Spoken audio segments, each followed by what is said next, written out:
Yan na ulan guys. At may bagyo ngayon. And guys, may papakita pala ako sa inyo dito. Isang prutas na nakakalason. Nakakalason to guys. Tsura niya ay tsurang mangga. Oo. Ayan guys, so papakita ko sa inyo. Ayan mangga. Ang mangga dito, yan may bunga na. Ito hindi daw nakakain. Ito mangga ito yung mangga dito.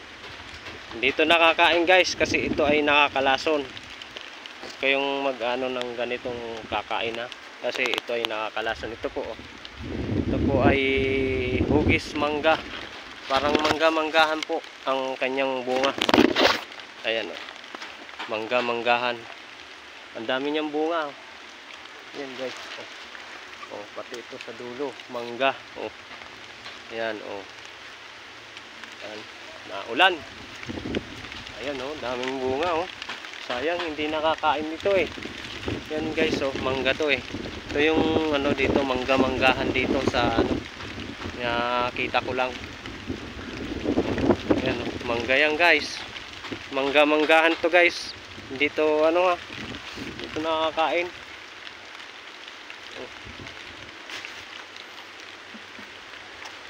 Natin nga to.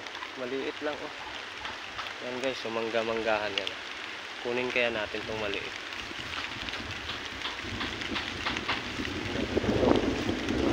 Bunga ng mangga mangga-manggahan guys So wag nyo pong subukan na kumain ng ganito pong mangga-manggahan kasi ito po ay nakakalason. Ayan mangga-manggahan. Tapos ang kanyang puno naman ay parang santol. Yung kanyang puno parang santol. Ang liit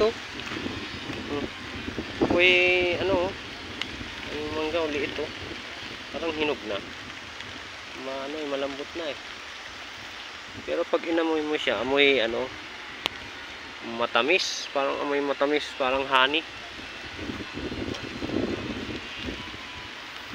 Yung mga dito ay bulok na Hindi kasi nakakain to kung nakakalason yung ganyan yung manggahan na to. Subukan natin to. Yan kunin natin tong mangga to. Wag na lang, kakalason lang pala yan. Yan, babala lang guys sa inyo wag nyo pong pag may nakita ko kasi ito akala nyo nakakain ito pero hindi po ito nakakain. Ito po ay nakakalason hugis mangga po siya hugis mangga yan guys